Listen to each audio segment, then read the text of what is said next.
Mga kapatid na nananampalataya sa Allah subhanahu wa ta'ala, ang ating pananampalatayang Islam ay lagi nang nangangaral o nagtuturo sa atin. Nagtuturo sa atin ng mabuting asal, mabuting ugali, mabuting pakikitungo.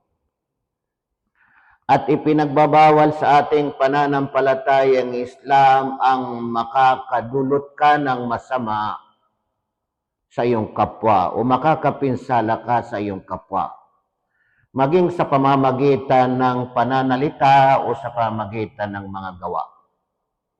Mga kapatid na nananampalataya sa Allah subhanahu wa ta'ala, ang isang taong Muslim na sinabi ni Propeta Muhammad sallallahu alaihi wasallam, al-muslimu man salim al-muslimuna min lisanihi wa yadihi.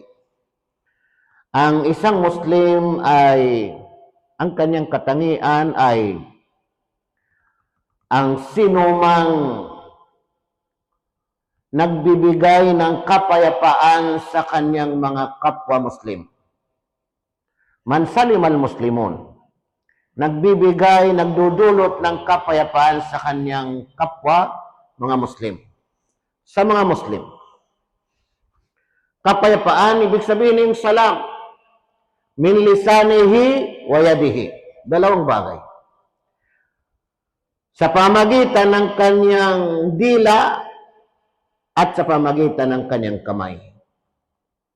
Ibig sabihin ito, mga kapatid na nananampalataya sa Allah, ay maghahatid, magbibigay, magbabati ng kapayapaan. Sa pamagitan ng kanyang dila, sasabihin niya sa kanyang kapwa ang kapayapaan. Ubabatihin niya ang kanyang kapwa ng kapayapaan. At sa pamagitan ng kanyang kamay, na ipapakita niya yung kapayapaan bilang Muslim. Bilang Muslim. Mga kapatid na nananampalataya sa Allah, yung taong Muslim na nagbibigay, naghahatid ng kapayapaan, ay mararamdaman ng kanyang mga kapwa Muslim. Mararamdaman ang kanyang pagiging Muslim, ang kanyang pagsasabuhay sa Islam, kasi panatag, mapayapa. Mapayapa siya, mapayapa yung mga kapwa niyang Muslim sa kanya. Hindi yung katulad ng isang Muslim na parang ayaw mong makita. Pangalan pa lang, ang marinig mo ay parang ayaw mo nang marinig. Ayaw mong makausap, ayaw mong makasalubong, kasi nga, hindi mo nararamdaman sa kanya yung kapayapaan. Sa pamagitan ng kanyang dila, nagsasabi ng masama, o kaya ay nagbibitaw ng mga masama, mga masakit, o kaya ay nanghuhusga sa kanyang kapwa Muslim, hindi kapayapaan ang kanyang ibinibigay. Kaya hindi mo mararamdaman yung kapayapaan sa kanya. Yun yung panahon na parang ayaw mong makita, ayaw mong makausap, ayaw mo nang marinig. Pero ang taong Muslim na isinasabuhay niya yung pagiging Muslim, ay mararamdaman mo yung kapayapaan. Pag hindi mo makita ng ilang araw, ay para bagang naaalala mo siya at para bagang gusto mo makita. Ganun, mga kapatid, mapanatag ang iyong loob sa iyong kapwa Muslim. Kasi nga nararamdaman mo yung kapayapaan. Yan ang sinabi ni Propeta Muhammad na al-muslimu man salim al-muslimuna min lisanihi wa yadihi. Hindi lamang ang ibig sabihin yung pagsabi mo ng assalamu alaikum, sumayin yung kapayapaan, kundi iparamdam mo ang kapayapaan. Kapayapaan, salam. Nanggaling sa salitang ugat na salam, ang Islam, kapayapaan. Sa pamagitan ng dila, magsasabi ka ng maganda, magsasabi ka ng mabuti. Sa pamagitan ng iyong kamay, gumawa ka ng mabuti. Huwag mong iparamdam ang kabaligtaran na hindi magiging panatag ang iyong kapwa Muslim. Yung mga tao na walang nang ginagawa kundi magdudulot ng panakit sa kanilang kapwa Muslim, kapwa mananampalataya. Anong sinabi ng Allah subhanahu wa ta'ala? والذين يؤذون المؤمنين والمؤمنات بغير ما اكتسبوا فقد احتملوا بهتانا وإثما مبينا. والذين يؤذون المؤمنين والمؤminat, silang mga taong nagdudulot ng kapinsalaan, nagdudulot ng masama, nagdudulot ng panakit sa mga mu'min na mga lalaki, mga mananampalatayang mga lalaki at sa mga mananampalatayang mga babae. Anong idinudulot nila? Sa pamagitan ng kanilang dila, nagsasabi ng masama sa mga mananampalataya, mga lalaki, mga babae, nanguhusga ng masama sa mga mananampalataya. Hindi lamang yan sa pamagitan ng kanilang mga dila, kundi sa pamagitan na rin ng kanilang mga gawa o mga kilos. Na bigayri maktasabu, sabi ng Allah, na wala naman silang ginawa. Ibig sabihin yung mga mu'min, mga mananampalataya, mga lalaki, mga babae, wala naman silang ginawang masama sa kanila. Bigayri maktasabu. Wala naman silang ginawang masama. Pero bakit ka nagsasalita ng masama sa kanila? Bakit ka nagdudulot ng masama sa kanila? Bakit ka nanguhusga ng masama sa kanila? Bakit ba binibigyan mo ng mga maling mga konklusyon? Ang iyong mga kapatid, bigayri maktasabu, na wala naman silang ginawang masama, kundi itong mga kapatid mo na mga mananampalataya, naghahangad lamang ng mga kabutihan. Ano bang ginawa nila sa iyo? Walladhina yu'dhuna al-mu'minina wal-mu'minat, silang mga tao na nagdudulot ng kapinsalaan, nagdudulot ng panakit, nagdudulot ng masama sa mga mananampalataya, nanguhusga ng masama sa mga mananampalataya, mga lalaki at mga babae. Bigayri maktasabu, na itong mga mananampalataya, wala naman silang ginawa sa kanila. Wala naman silang ginawa sa kanila. Faqad ihtamalu buhtanan wa ithman mubina. Sila ay gumawa sila ng pasanin sa kanilang mga sarili. Sabi ng Allah subhanahu wa ta'ala, faqad ihtamalu buhtanan.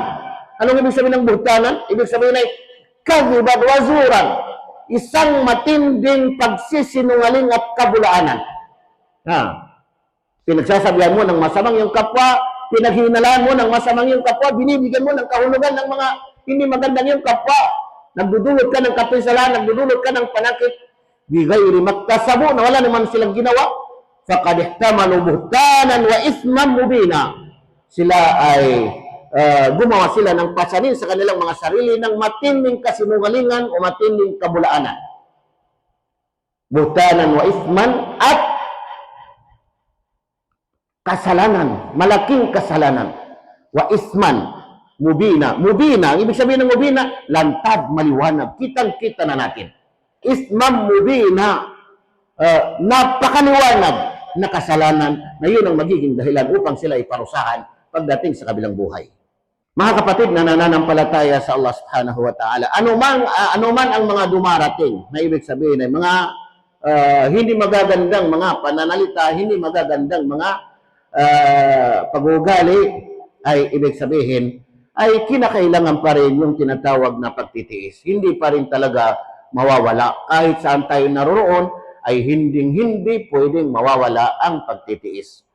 وَالْكَاظِمِينَ الْغَيْظَ وَالْعَافِينَ عَنِ النَّاسِ وَاللَّهُ يُحِبُّ الْمُحْسِنِينَ. Yan ang sinabi ng Allah subhanahu wa ta'ala dito sa mga taong mga mananampalataya. وَالْكَاظِمِينَ الْغَيْظَ. Itong mga tao na ito, sabi ng Allah, وَالْكَاظِمِينَ الْغَيْظَ. Sila ay nagtitimpi sa kanilang galit. Nagtitimpi sa kanilang galit. Kahit na punong-puno na, pero sinisikap pa rin nila ito na makontrol at hindi mailabas. Hindi mailabas.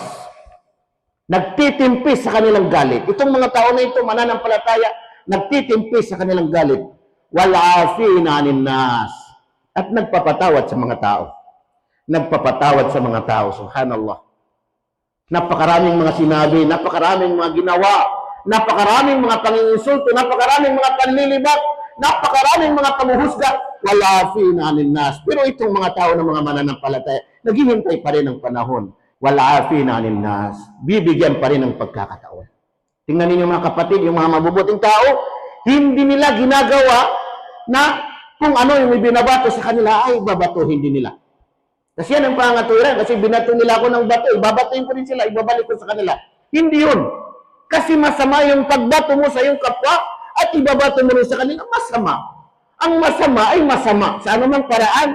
Kaya sabihin mo, ikaw nanguna o ikaw ang inunahan, gumanti ka lang, pero masama pa rin. Wallahu yuhibbul muhsinin. At ang Allah subhanahu wa ta'ala ay minamahal niya. Minamahal niya yung mga taong muhsinin. Ano yung mga muhsinin? Yung mga taong gumagawa ng kabutihan. Napakalaking antas. Pangatlong antas, o mataas ng antas ng relihiyon ng isang taong Muslim. Unang antas ay Muslim, siya ay Muslim. Siya ay, ibig sabihin, nagsahada, Muslim siya, nagsasala. Pangalawang antas ay mu'min, mananampalataya. Pangatlong antas ay muhsin. Ito yung mga tao na bukod sa kanilang pagiging Muslim, bukod sa kanilang pagsasagawa ng mga ibada, ay nag-iisip sila ng para sa ikabubuti ng kanilang kapwa.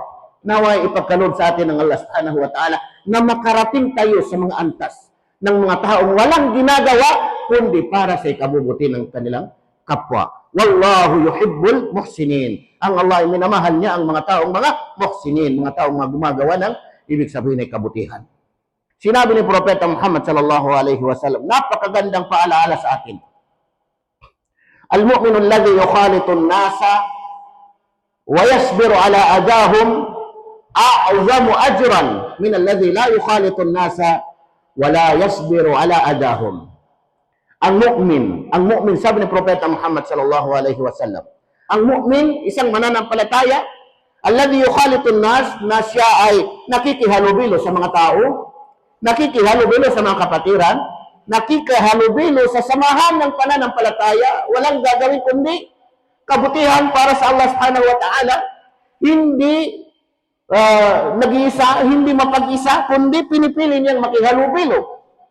Wayasbiru ala adahum, at nagtitiis sa kanilang mga pasakit o kanilang mga naidudulot na masakit, kasi hindi natin maalis. Kahit na yung mag-asawa, kahit na yung mag-ama, ay nagkakaroon pa rin ng hindi pagkakaunawan. Kahit na isang pamilya, loob ng bahay, nagkakaroon. Pero nandun yung pagtitiis, yung samahan pa kaya. Wayasbiru ala adahum, nagtitiis sa kanilang mga naidudulot na hindi magaganda. A'zamu ajran, higit na pinakamalaking gantimpala. Sabi ni Propeta Muhammad sallallahu alaihi wasallam, a'zamu ajran, higit na pinakamalaking gantimpala min alladhi la yukhalitu an-nas wa la yasbiru ala adahum, kaysa sa taong hindi nakikihalubilo sa samahan ng pananampalataya, samahan ng kapatiran. Gusto niya mapag-isa. Galing sa trabaho, gusto niya doon lang sa bahay, gusto niya doon lang sa loob ng masjid, gusto niya doon lang sa kung saang lugar, kung saan siya komportable. Pero ayaw niyang makikihalubilo sa samahan ng pananampalataya na walang ginagawa kundi para sa Allah subhanahu wa ta'ala. A'zamu ajran, higit na malaking gantimpala ay pagkakalob ng Allah subhanahu wa ta'ala kaysa sa taong hindi nakikihalubilo, wala yasbiru ala adahum, at hindi marunong magtiis. Bukod sa mapag-isa pa, bukod sa ayaw pa niyang makihalubilo, ibig sabihin hindi pa rin makapagtiis kasi kung ano-ano pang mga pinagsasabi, kung ano-ano pang mga ginagawa. Kaya inuulit natin ang ating pananampalatayang Islam, lagi nang nagbibigay sa atin ng paalala, lagi nang nagbibigay sa atin ng aral, magandang asal, magandang ugali, na kung saan ay ikabubuti natin, hindi lamang dito sa mundo, kundi hanggang sa kabilang buhay. Ibig sabihin nito mga kapatid, na nananampalataya sa Allah subhanahu wa ta'ala, ay butihin natin ang ating mga sarili, butihin natin ang ating mga layunin para sa Allah subhanahu wa ta'ala. Aqulu qawli hadha wa astaghfirullah li wa lakum.